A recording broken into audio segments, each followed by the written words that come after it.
नमस्कार, modern history के इस सीरीज़ में आपका स्वागत है। पिछले क्लास में हमने प्लासी और बक्सर के युद्धों का महत्व, बंगाल में द्वैध शासन के दोष और उसका अंत, इस सब के बारे में पढ़ चुके थे। और आज की क्लास में हम मैसूर विजय, जिसमें चारों आंगल मैसूर युद्ध को पढ़ना है, के बारे में पढ़ेंगे।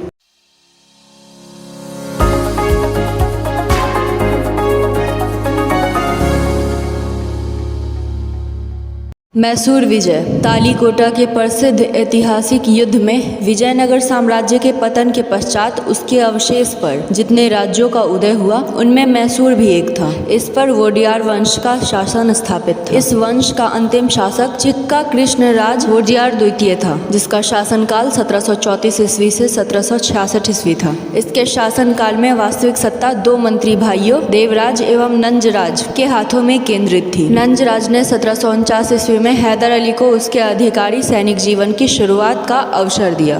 1755 में नंजराज ने हैदर अली को डिंडीगुल के फौजदार पद पर नियुक्त कर दिया। इस बीच मैसूर की राजधानी श्रीरंगपट्टनम में राजनीतिक अनिश्चितता की स्थिति बनी हुई थी। यह अनिश्चितता अनियंत्रित हो गई और मराठाओं के आक्रमण का खतरा बढ़ गया। तब 1758 ईस्वी में हैदर अली ने डिंडीगुल से श्रीरंगपट्टनम आकर हस्तक्षेप किया और नंजराज देवराज को राजनीति से संन्यास लेने को बाध्य कर दिया। 1761 ईस्वी तक मैसूर राज्य की सारी शक्तियां हैदर अली के हाथों में आ गई। 18वीं शताब्दी के उत्तरार्ध के दौरान हैदर अली और टीपू सुल्तान के नेतृत्व में मैसूर राज्य उल्लेखनीय शक्ति के रूप में उदित हुआ। प्रथम आंगल मैसूर युद्ध 1768 से 69। बंगाल में अपनी सुगम सफलता के पश्चात स्वाभाविक रूप से अंग्रेज अपनी सैन्य शक्ति को लेकर थोड़ा आश्वस्त हो गए थे और आसपास के क्षेत्रों में विस्तार करना शुरू कर दिया। प्रथम आंगल मैसूर युद्ध अंग्रेजों की आक्रामक नीति का परिणाम था। उन्होंने हैदराबाद के निजाम के साथ संधि की और उसे अंग्रेजों को उत्तरी सरकार का क्षेत्र देने के लिए मनाया, जिसके बदले में उन्होंने हैदर अली से सुरक्षा प्रदान करने का वचन दिया। 1766 ईस्वी में हैदर अली मराठाओं के आक्रमण का सामना कर रहा था। उसी समय अंग्रेजों ने हैदराबाद के निजाम को सामरिक सहायता दी और उसे मैसूर पर आक्रमण करने के लिए उकसाया। हैदर अली को अंग्रेजों की इस दुर्भावनापूर्ण रवैये पर क्रोध आया और उसने अब पहले अंग्रेजों को ही पाठ पढ़ाने का निश्चय किया। हैदर अली ने मराठों से संधि कर ली और निजाम के साथ महफूज खां की सहायता से संधि कर ली। अब हैदर अली ने अंग्रेजों के मित्र राज्य कर्नाटक पर आक्रमण कर दिया। अंग्रेजों ने हैदर अली एवं निजाम को सितंबर 1767 ईस्वी में संगम एवं तिरुवन्नमलई नामक स्थानों पर पराजित कर दिया। अवसरवादी निजाम ने फिर से पाला बदला और फरवरी 1768 ईस्वी में अंग्रेजों से संधि कर ली। हैदर अली ने इस धोखे का सही जवाब देते हुए एक बार फिर से अंग्रेजों पर आक्रमण कर दिया। उसने मंगलौर में बम्बई से आई प्रशिक्षित अंग्रेज सैनिक टुकड़ी को बुरी तरह हराया और 1769 के आते आते तक उसने अंग्रेजों को मद्रास तक धकेल दिया। अस्तित्व का संकट देखते हुए अप्रैल 1769 ईस्वी में अंग्रेजों ने हैदर अली की शर्तों पर मद्रास की संधि कर ली। इस संधि में अन्य शर्तों के अतिरिक्त यह व्यवस्था भी थी कि अंग्रेज हैदर अली को युद्ध का खर्चा एवं जुर्माना देंगे, परंतु यह युद्ध संधि वास्तव में एक विराम संधि ही थी।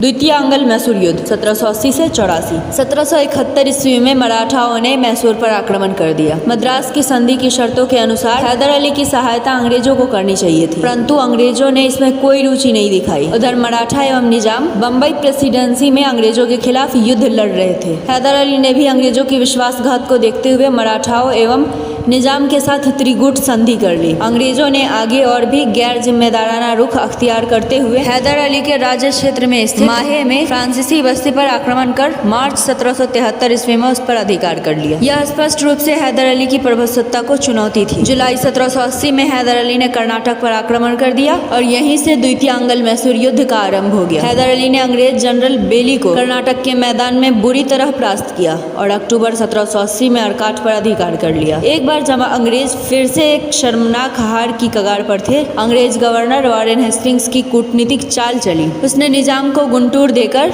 हैदर अली से अलग कर दिया और सिंधिया भोसले को भी अपने में मिला लिया। 1780 में नए अंग्रेज जनरल आयरकूट ने पोर्टानोवा, पोलीलूर, शोलिंगलूर में अकेले पड़े हैदर अली को कई बार परास्त किया, परंतु हैदर अली ने एक बार फिर अपना उत्साह दिखाया और सितंबर 1782 ईस्वी में आयरकूट को हरा दिया। 7 दिसंबर 1782 ईस्वी को हैदर अली की मृत्यु हो गई। उसके पुत्र टीपू सुल्तान ने उसके बाद युद्ध जारी रखा, परंतु अब न तो अंग्रेज युद्ध जारी रख पाने की स्थिति में थे और न ही टीपू अंग्रेजों को करारी मात देने की स्थिति में था। ऐसे में मार्च 1784 ईस्वी में दोनों पक्षों ने मंगलौर की संधि कर ली, जिसके तहत दोनों पक्षों ने एक दूसरे के भूभागों को लौटा देने पर सहमति व्यक्त की। तृतीय अंगल मैसूर युद्ध 1790 से 92।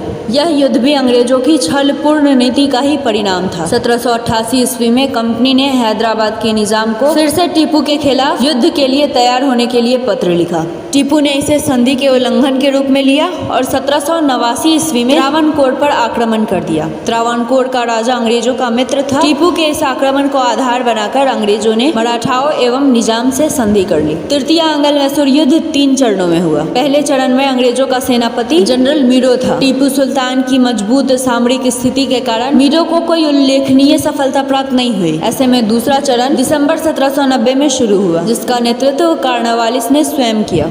मार्च 1791 तक उसने वेल्लोर और अंबूर पर अधिकार कर लिया।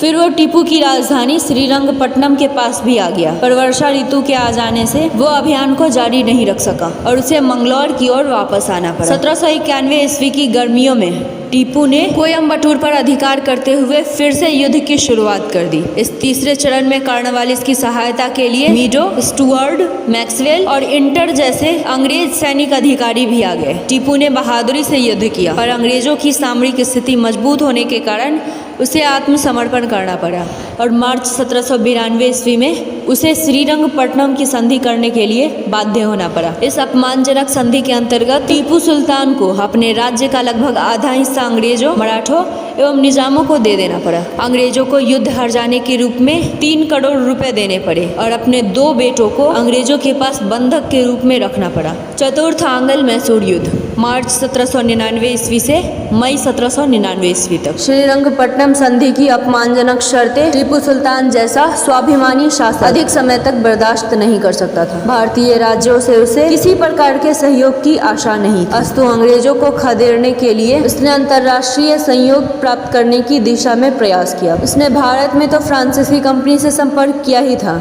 नेपोलियन से भी उसने पत्र व्यवहार किया था। टीपू ने अरब, कुस्तुनतुनिया, अफगानिस्तान एवं मॉरिशस के शासकों से भी पत्र व्यवहार किया था। टीपू ने अपने सेना को फिर से संगठित किया और फ्रांसीसी पद्धति पर उन्हें प्रशिक्षित किया। उधर अंग्रेजों ने मराठाओं एवं निजाम से इस शर्त पर संधि कर ली थी कि युद्ध से प्राप्त लाभ का तीनों के बीच बराबर बराबर बंटवारा किया जाएगा। इस बार अंग्रेजों के मुख्य सेनापति थे आर्थर विलेजली, हैरिस और स्टुअर्ट। 2 घमासान युद्धों में टीपू सुल्तान पराजित हुआ और उसने श्रीरंगपट्टनम के किले में शरण ले ली। अंग्रेजों ने इस दुर्ग पर लगभग 15 दिनों तक डेरा डालने के बाद 4 मई 1799 ईस्वी को उस पर कब्जा कर लिया। टीपू बहादुरी से दुर्ग की रक्षा करता हुआ मारा गया।